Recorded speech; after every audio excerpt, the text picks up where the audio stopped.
누가복음 16장 19절부터 31절까지입니다. 한 부자가 있어 자색 옷과 고운 베옷을 입고 날마다 호화롭게 즐기더라. 그런데 나사로라 이름하는 한 거지가 헌데투성이로 그의 대문 앞에 버려진 채 그 부자의 상에서 떨어지는 것으로 배불리려 하매 심지어 개들이 와서 그 헌데를 핥더라. 이에 그 거지가 죽어 천사들에게 받들려 아브라함의 품에 들어가고 부자도 죽어 장사되매 그가 음부에서 고통 중에 눈을 들어 멀리 아브라함과 그의 품에 있는 나사로를 보고 불러 이르되 아버지 아브라함이여 나를 긍휼히 여기사 나사로를 보내어 그 손가락 끝에 물을 찍어 내 혀를 서늘하게 하소서. 내가 이 불꽃 가운데에서 괴로워하나이다. 아브라함이 이르되 예 너는 살았을 때 좋은 것을 받았고 나사로는 고난을 받았으니 이것을 기억하라. 이제 그는 여기서 위로를 받고 너는 괴로움을 받느니라. 그뿐 아니라 너희와 우리 사이에 큰 구렁텅이가 놓여 있어 여기서 너희에게 건너가고자 하되 갈 수 없고 거기서 우리에게 건너올 수도 없게 하였느니라. 이르되 그러면 아버지여 구하노니 나사로를 내 아버지의 집에 보내소서. 내 형제 5이 있으니 그들에게 증언하게 하여 그들로 이 고통받는 곳에 오지 않게 하소서. 아브라함이 이르되 그들에게 모세와 선지자들이 있으니 그들에게 들을지니라. 이르되 그렇지 아니하니이다. 아버지 아브라함이여 만일 죽은 자에게서 그들에게 가는 자가 있으면 회개하리이다. 이르되 모세와 선지자들에게 듣지 아니하면 비록 죽은 자 가운데서 살아나는 자가 있을지라도 권함을 받지 아니하리라 하였다 하시니라. 전도할 때 불리한 게 하나 있습니다. 그건 천국과 지옥이 진짜 있는지 증명해 보이지 못하는 것입니다. 만약 천국이 있다는 걸 확실히 보여줄 수 있는 어떤 증거가 있다면 전도가 아주 쉬울 겁니다. 본문은 천국이 있다는 사실을 믿지 않았던 어리석은 부자 이야기입니다. 이 비유는 거지 나사로 이야기로도 알려져 있습니다. 분명히 이야기의 주인공은 부자인데 거지 나사로가 주인공처럼 보이는 까닭이 있습니다. 그것은 부자는 이름이 없고 거지는 나사로란 이름이 소개되어 있기 때문입니다. 이름이 있는 거지 나사로는 구원을 받았습니다. 천국에서 아브라함의 품에 안겨 위로받고 있습니다. 반면 무명의 부자는 죽어서 지옥에 떨어졌습니다. 부자는 그곳에서 고통을 받고 있습니다. 이름이 있고 없고 차이가 아주 큽니다. 이름은 그가 존재한다는 것을 나타냅니다. 여름 성수기에 비행기표 구하기가 어렵습니다. 공항에 가보면 예약을 하지 못해서 대기석에 줄 서 있는 사람들을 볼 수 있어요. 예약한 사람들은 그 사람들이 보는 앞에서 이름을 대고 당당히 표를 받습니다. 아무도 시비를 걸지 못해요. 이름이 새겨진 비행기 표를 가진 사람만 그 비행기를 탈 수 있습니다. 우리도 천국에 그렇게 당당한 모습으로 이름을 내고 갑니다. 천국 예약은 간단합니다. 예수 그리스도를 구주로 믿으면 됩니다. 예수님은 십자가에서 우리를 위해 죽으셨습니다. 그 죽음으로 우리 죄가 사해졌습니다. 그 십자가의 은혜로 우리는 구원을 받습니다. 여러분 이것을 믿습니까? 이 질문에 똑바로 대답하면 천국의 예약 접수가 됩니다. 여러분 이 사실을 믿습니까? 이 대답으로 천국 허락 승인이 떨어집니다. 할렐루야. 물론 지옥에 떨어진 자도 이름은 있죠. 그러나 그들의 이름은 생명책에 없습니다. 그래서 지옥 간 부자는 이름이 안 나옵니다. 오직 구원받은 거지가 나사로란 이름을 갖고 있습니다. 부자는 세상에서 호화롭게 살았습니다. 자색 옷과 고운 베옷을 입었습니다. 자색은 상류 3% 부자들만이 누릴 수 있는 색입니다. 빌립보 교회 루디아가 바로 이 자주색 옷감을 판매하는 상인이었습니다. 자주색 염료는 뿔고동으로 불리는 달팽이 하부기관 기관지선에서 극히 소량을 얻을 수 있었습니다. 가로 세로 50cm짜리 헝겊에다가 염색을 하려면 이 뿔고동 1만 마리가 필요했다고 합니다. 화석류라는 식물에서도 이 자주색 염료를 뽑을 수 있었는데요. 하지만 햇빛에 금방 색이 바라는 치명적인 단점이 있었습니다. 그러나 뿔고동에서 얻은 염료로 염색을 하면 절대 색깔이 빠지지 않았습니다. 복잡한 공정 때문에 가격이 비싸 왕이나 귀족들만이 누릴 수 있는 색깔이었죠. 예수님 당시에 자주색 겉옷 한 벌값이 1억을 호가했다고 합니다. 영어로 블루블러드라는 단어가 있는데요. 유서 깊은 귀족의 혈통이라는 뜻입니다. 이 부자는 속옷에 가는 베옷을 입었습니다. 이스라엘의 한여름은 40도를 넘나듭니다. 가는 베옷도 부자들만이 누릴 수 있는 특권이었죠. 우리나라 부자들도 안동모시 적삼을 입고 여름을 났습니다. 부자는 그렇게 부족함 없이 화롭게 즐기며 살았습니다. 그런데 그 부잣집 대문 앞에 나사로란 거지가 버려진 채 있었습니다. 거지 나사로는 심한 피부병을 앓았어요. 헌데투성이다 그랬어요. 피부 곳곳이 짓무르고 헐었다는 거죠. 그 헌데를 개들이 와서 핥았어요. 개들이 이렇게 핥는 거는 애정 표현이에요. 더구나 상처를 핥는 거는 새끼를 돌보는 모습을 닮았어요. 그래서 이 부자 주인도 돌보지 않는 거지를 개들도 돌보고 있었다. 그런 그림이 나오는 거예요. 또 정반대로 개들에게 이렇게 많이 시달렸다. 그런 의미로도 해석이 될 수 있겠죠. 결국 이 거지 나사로가 죽고 말았습니다. 살았을 때 고생했지만 상황이 달라졌어요. 천사들이 받들어 그를 천국으로 들였습니다. 거지 나사로는 천국에서 아브라함의 품에 안겼습니다. 아브라함은 이스라엘 백성들에게 믿음의 조상이지요. 유대인들은 하나님을 부를 때 아브라함의 하나님이라고 불렀습니다. 아브라함은 하나님과 가장 가까운 사람으로 여겼죠. 그래서 아브라함의 품에 안겼다는 것은 그가 천국에 갔다는 것을 보증해 주는 것입니다. 때마침 부자도 죽었습니다. 아마 호화롭게 장례식을 치렀을 겁니다. 그러나 그는 지옥에 떨어졌습니다. 이 부자는 지옥에서 큰 고통을 당해요. 24절에 보면 부자는 나사로를 보내요. 그 손가락 끝에 물을 찍어 자기 혀를 서늘하게 해달라고 부탁합니다. 내가 이 불꽃 가운데에서 괴롭다고 했어요.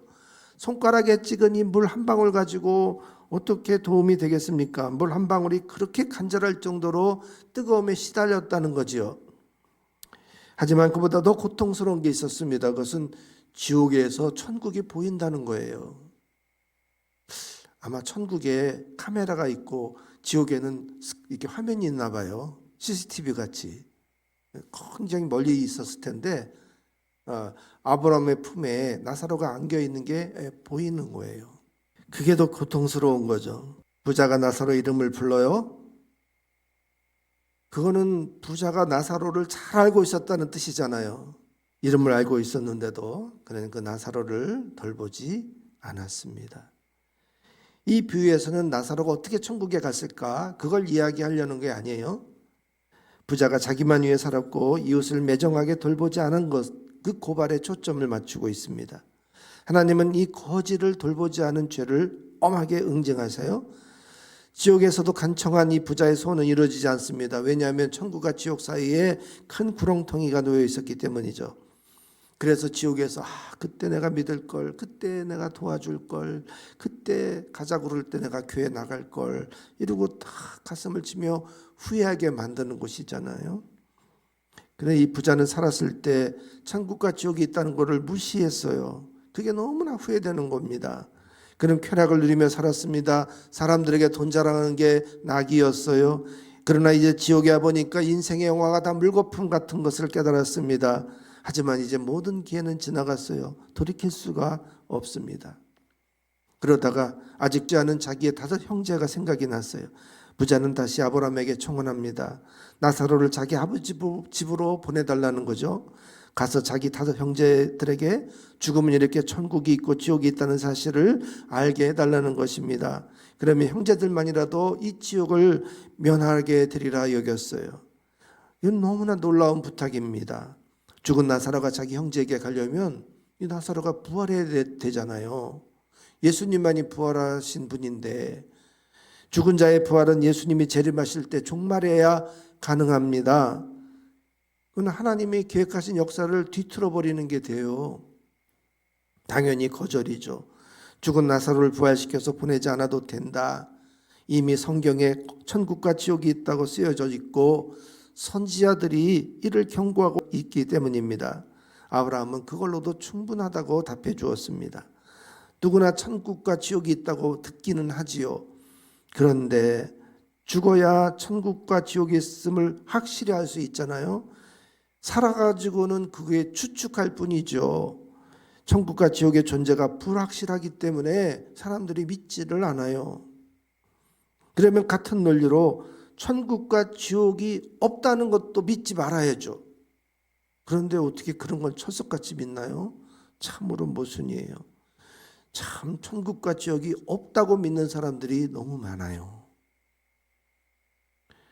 부자는 누군가 죽었던 자가 다시 살아나서 천국 경험한 이야기를 해주면 그 말을 듣고 다 회개하고 믿음 생활할 거다.